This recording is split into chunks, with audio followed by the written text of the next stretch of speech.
جب حضرت قطب الدین بختیار کاکی کی وفات ہوئی تو کہرام مچ گیا۔ جنازہ تیار ہوا تو ایک بڑے میدان میں جنازہ پڑھنے کے لیے لایا گیا۔ مخلوق بڑی تعداد میں جنازہ پڑھنے کے لیے نکل پڑی تھی۔ انسانوں کا ایک سمندر تھا جو حد نگاہ تک نظر آتا تھا۔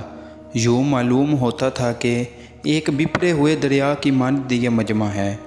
جب جنازہ پڑھنے کا وقت آیا، ایک آدمی آگے بڑھا، کہتا ہے، میں وصی ہوں، مجھے حضرت نے وصیت کی تھی، وہ وصیت پہنچانا چاہتا ہوں۔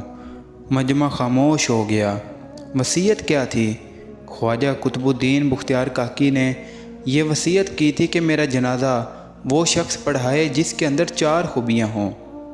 پہلی خوبی یہ کہ زندگی میں اس کی تکبیر اولیٰ کبھی قضا نہ ہوئی ہو۔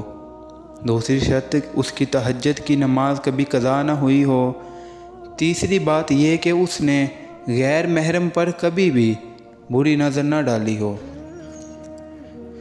چوتھی بات یہ کہ اتنا عبادت گزار ہو حتیٰ کہ اس نے عصر کی سنتیں بھی کبھی نہ چھوڑی ہوں۔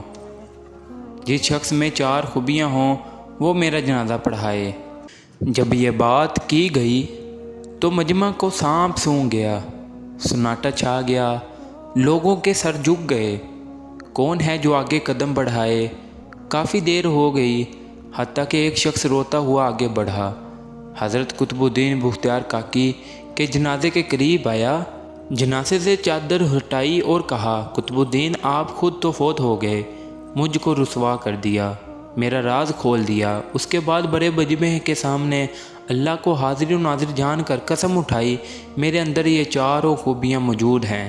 لوگوں نے یہ دیکھا، یہ وقت کا بادشاہ شمس الدین التمش تھا۔ کبھی ہمارے حکمران بادشاہ ایسے بھی ہوا کرتے تھے۔ افسوس آج ہر بندہ اپنے چور زانی لیڈروں کو سپورٹ کر رہا ہے۔ اللہ تعالی ہمیں ہدایت نصیب فرمائے۔